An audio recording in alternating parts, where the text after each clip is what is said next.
If my father had seen the way I stared at my mechanics curves, the inheritance would have died before the car did. I was humbled by how such mighty and perfected lines of endowments would be tossed dirty beside and under car engines. Immediately she said, "Sir, the engine oil is all dried off," and in my mind it seemed she was also talking about how she would also fix my body gears that had rusted for years. The highway stretched black and empty under sheets of rain that hit the windshield like judgment. Callum Hughes gripped the steering wheel of the midnight blue Velocity X7 prototype, his father's latest electric masterpiece, and cursed the storm, the road, and most of all, the flashing warning lights on the dashboard. 26 years old, heir to Velocity Motors, the electric car empire that had redefined American luxury.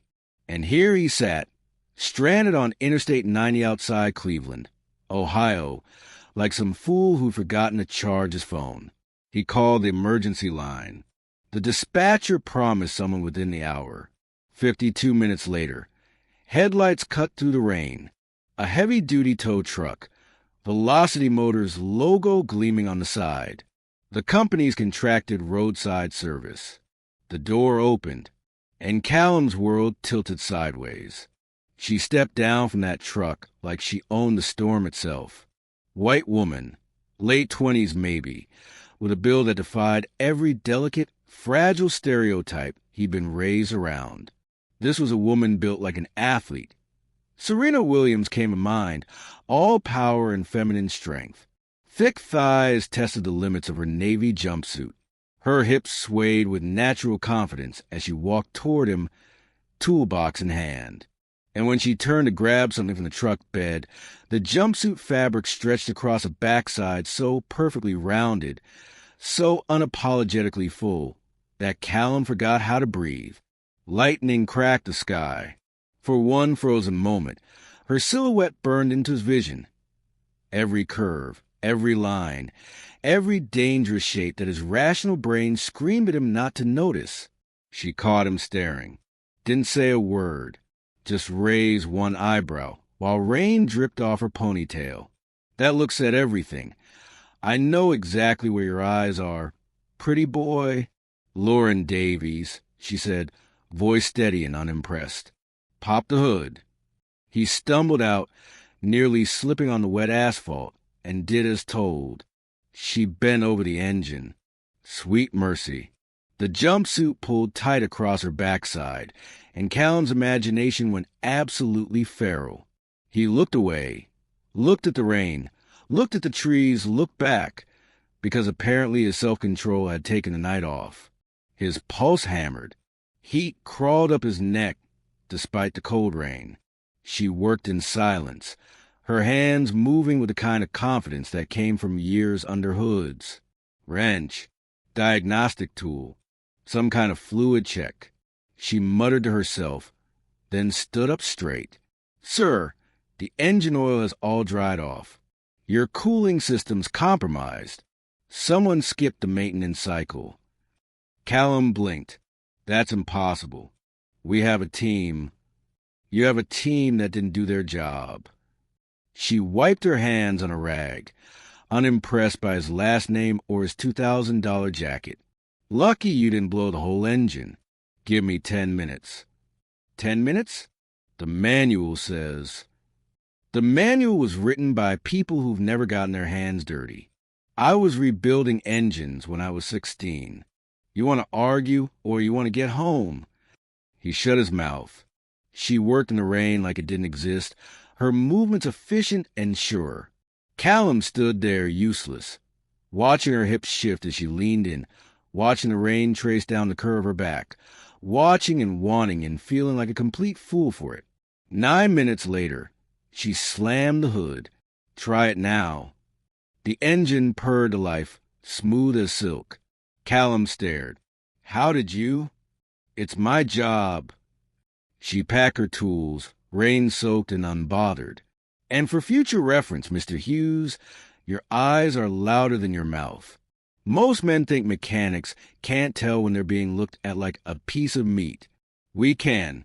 We always can." His face burned. I wasn't. I didn't mean. Sure you didn't. She climbed back into her truck, then paused.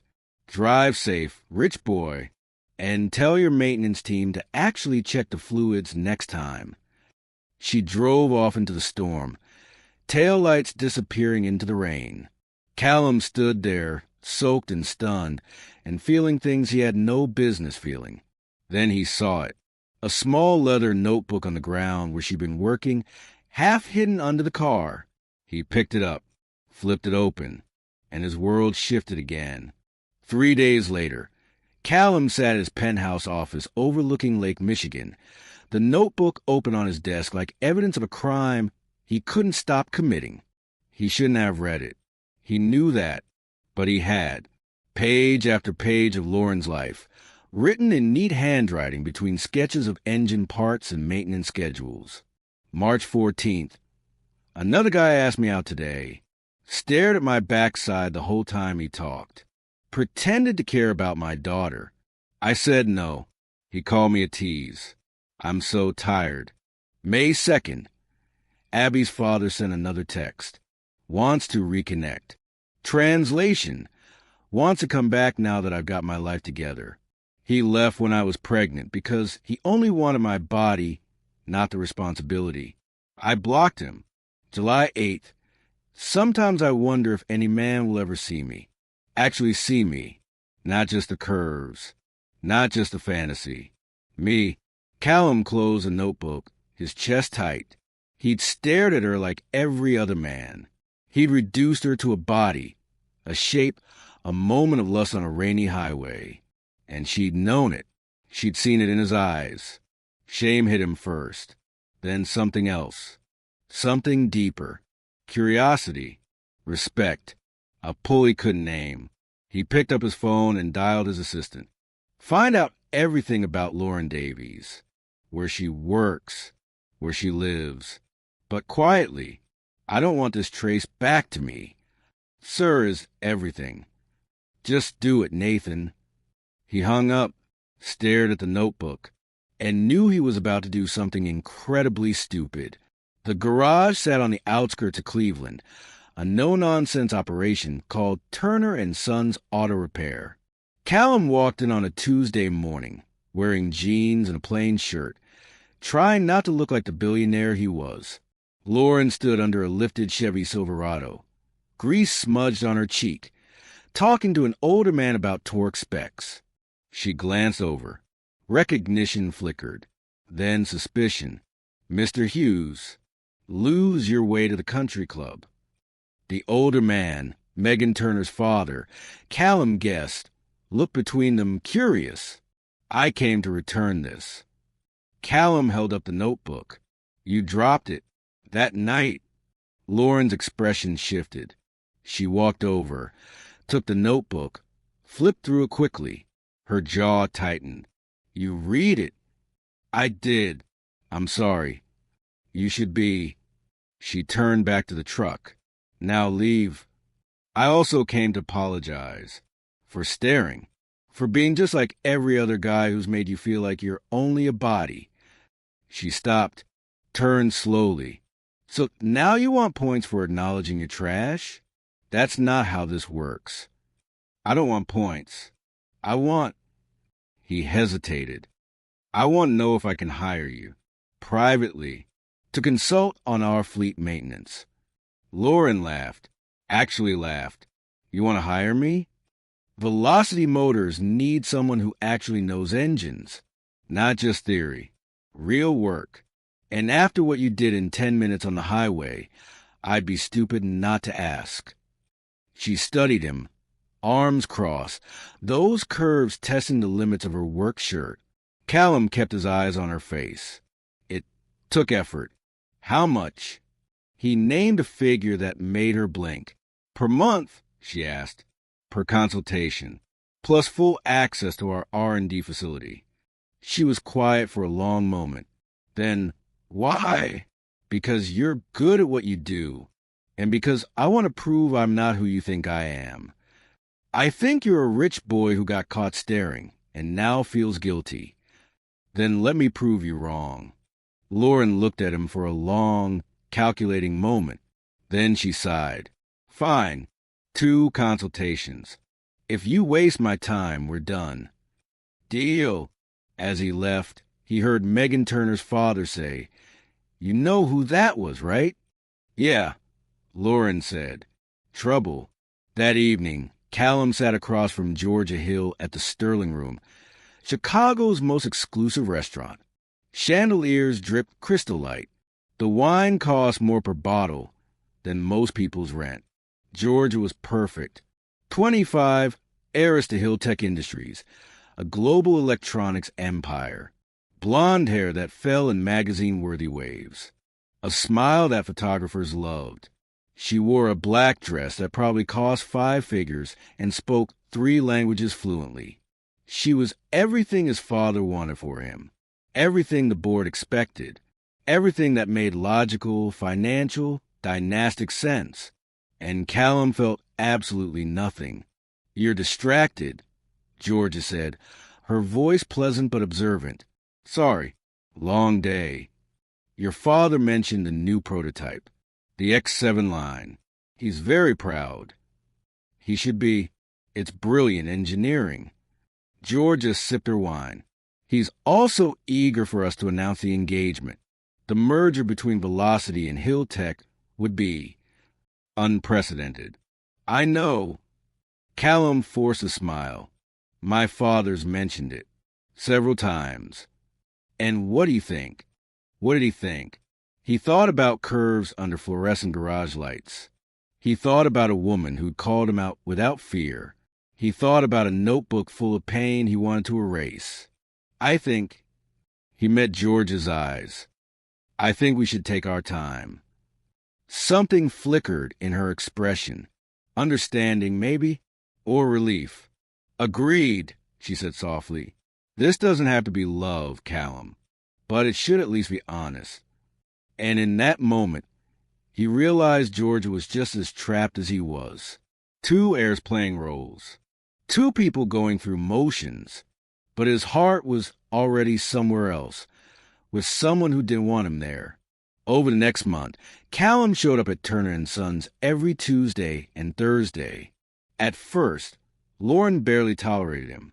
He handed her tools, learned to read engine diagnostics, asked questions that made her raise her eyebrows in grudging respect. He met her daughter, Abby, age 5, with wild curls and a laugh that could light up a room.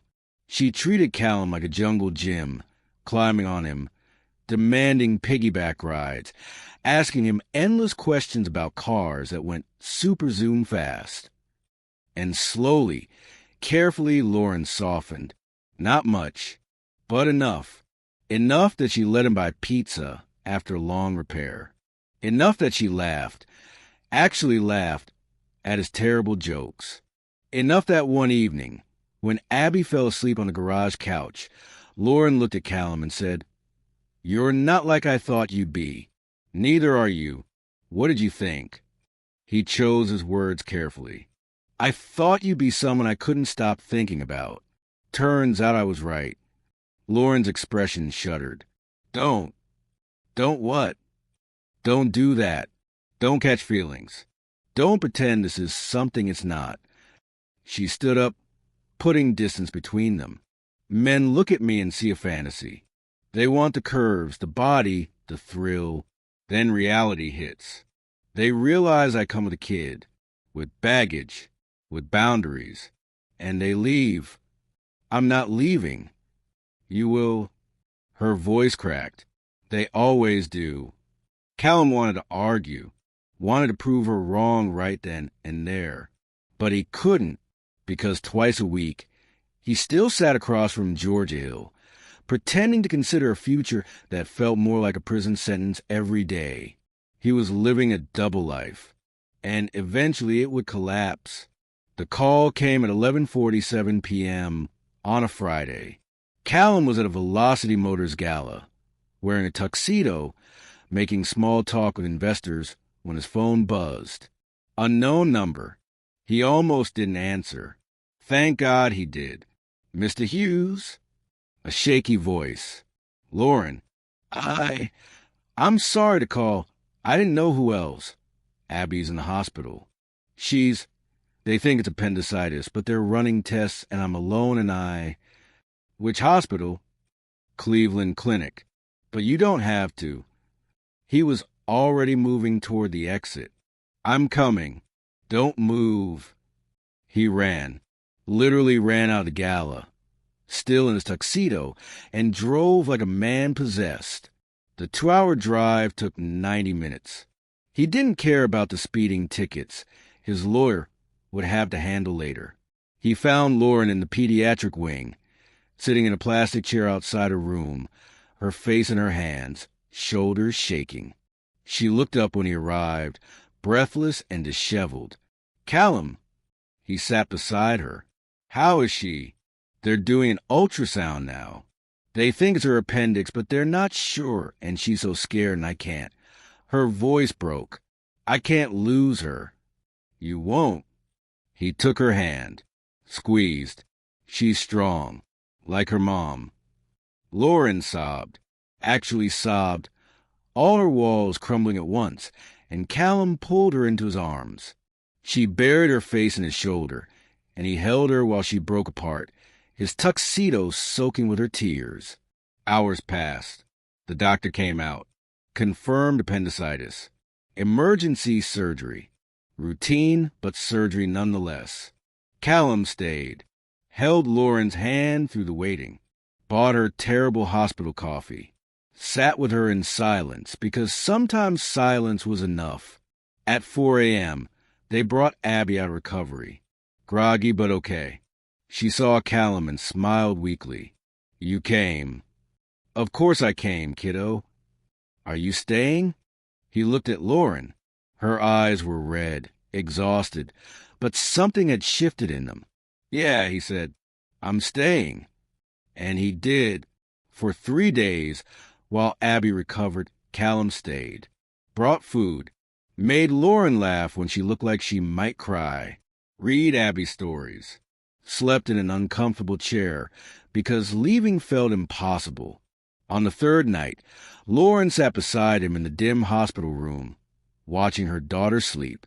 You didn't have to stay, she whispered. I know. You didn't try to kiss me. Didn't try to touch me. Didn't try to turn this into some romantic moment. This wasn't about that. She turned to him, her eyes searching his face. Then what was it about? It was about showing up, because that's what you do for people you care about. Lauren's breath caught.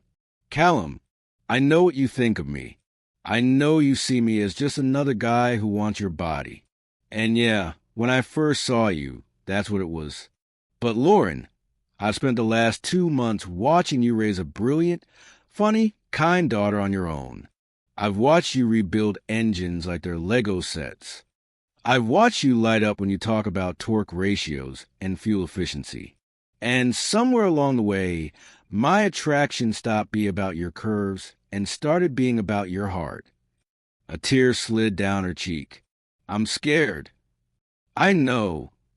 Every man who's ever wanted me has left. My body gets them in the door, but my reality drives them away. I'm not them. How do I know that? Callum stood up, took both her hands, and looked her dead in the eyes. Because I'm not asking for your body, Lauren. I'm asking for your trust. And I'll spend as long as it takes to earn it. For the first time since he'd met her, Lauren Davies smiled at him without armor. It was terrifying and beautiful. And it was enough. Richard Hughes, founder and CEO of Velocity Motors, stood in his corner office overlooking Chicago, his face the color of a stroke waiting to happen. A mechanic? He roared. You're risking a $50 billion merger for a mechanic with kid? Callum stood his ground. Her name is Lauren. And yes, the Hill family is waiting for an engagement announcement. George is perfect for you, educated, connected, from the right family. And I don't love her. Love. Richard laughed bitterly. You think I loved your mother when we got engaged? Marriage isn't about love, son. It's about legacy, power, building something that lasts. Then build it yourself. I'm done being a chess piece. Richard's expression went cold. If you pursue this woman, I will cut you off. No inheritance. No position in the company. No access to the family name. You'll have nothing. Callum's heart pounded, but his voice stayed steady. Then I'll have nothing, but I'll have her. He walked out. His father didn't call him back. Lauren was waiting at the garage when he arrived, and one look at his face told her everything. What happened? My father gave me an ultimatum. The company or you. Her expression crumbled. Callum, no. You can't. You can't throw away your entire life for me. I won't let you. It's not your choice. Yes, it is. She stepped back, putting distance between them. I've watched men lose things for me before. Jobs, relationships, stability. And every single time, they ended up resenting me. I won't do that to you. I won't be the reason you lose everything. Lauren, no, we're done. You need to go back to your world. Marry Georgia. Build your empire. Forget about me. I can't forget about you. You have to. Tears streamed down her face. Please, Callum, if you care about me at all, you'll walk away. So he did, because loving her meant respecting her choice, even if it killed him. The next 3 weeks were the longest of Callum's life. He threw himself into work, avoided his father, ignored George's carefully worded text asking if he was okay. He wasn't okay. Then his phone rang at 2 a.m. Abby's voice, small and scared. Callum, why don't you come over anymore? His heart stopped. Abby, sweetheart, it's complicated. Mommy cries now. She makes 3 plates for dinner, but only 2 of us eat. She says you're busy, but I think she misses you. Don't you miss us? Callum closed his eyes. More than anything, kiddo. Then why did you leave? He couldn't answer. Couldn't speak past a lump in his throat. Please come back, Abby whispered. We're not the same without you. She hung up. Callum sat in the dark, his daughter's words echoing. We're not the same without you. Neither was he. At 6 a.m., he drove to Cleveland. Didn't plan what to say. Didn't rehearse. Just showed up at Lauren's door and knocked. She opened it, eyes red, wearing pajamas, looking like she hadn't slept in days. Callum, I'm not choosing between my family and you, he said. I want both, and I'll fight for both. But I need you to fight with me. I need you to believe that we're worth it. Lauren's lip trembled. Your father would destroy you. Then let him try. But I'm not walking away from you again. Not unless you tell me you don't feel the same way. Silence. Then, I feel the same way. I'm terrified, but I feel the same way. He kissed her then. Gentle, reverent, like she was made of something precious. She kissed him back like he was oxygen. When they broke apart, Lauren whispered, What now?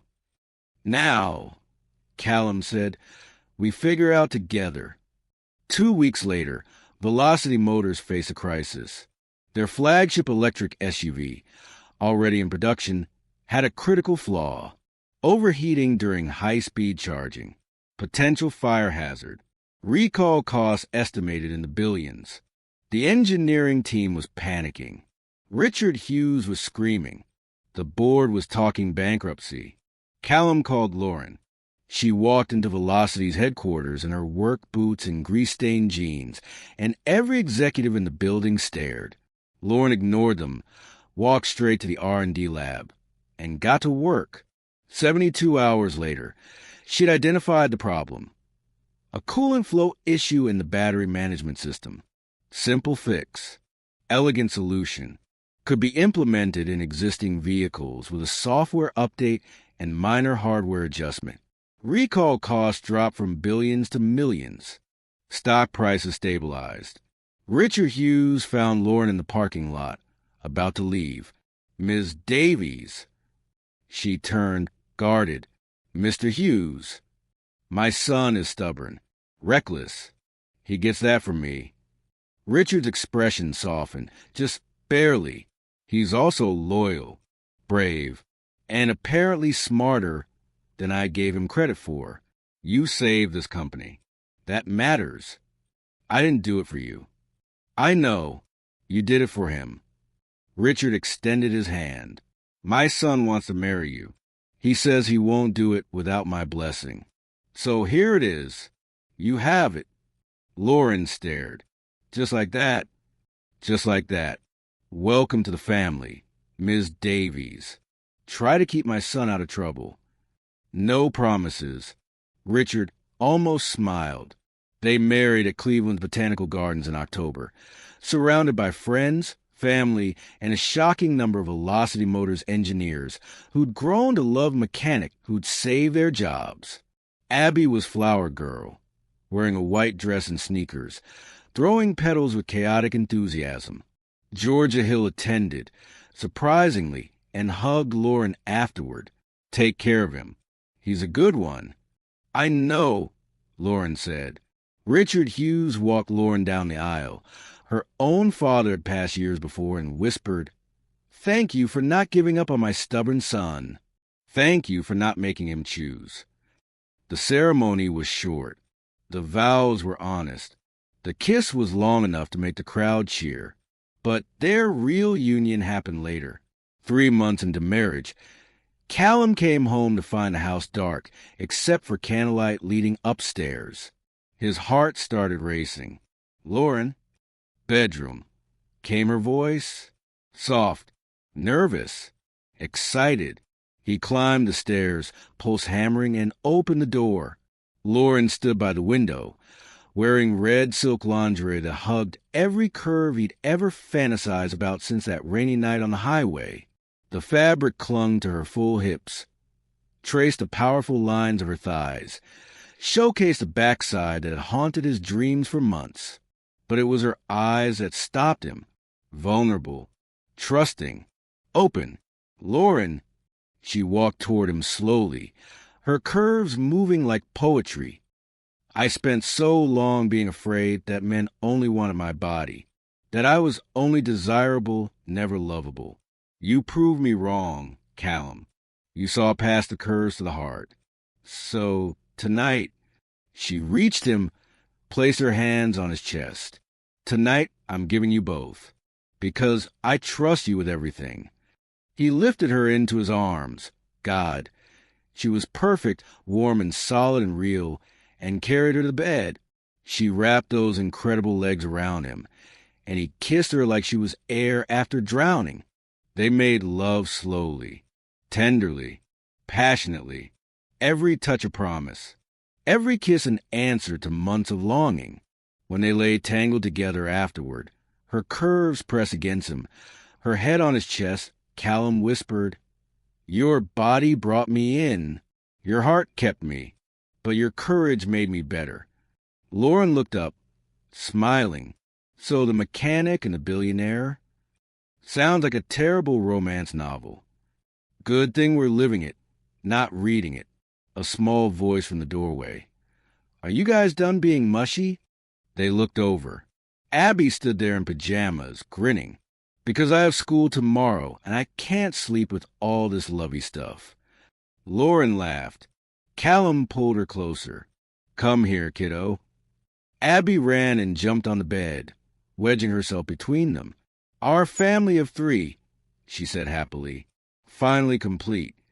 And it was, if you love the story of passion, persistence, and finding love in unexpected places, subscribe and hit that notification bell so you never miss another emotionally charged journey. Drop a comment below and tell me, would you fight for love against all odds or walk away to protect someone you care about? Let's discuss in the comments. And if this story touched your heart, share it with someone who believes in chances and true love that sees beyond the surface. Thanks for watching, and I'll see you in the next story.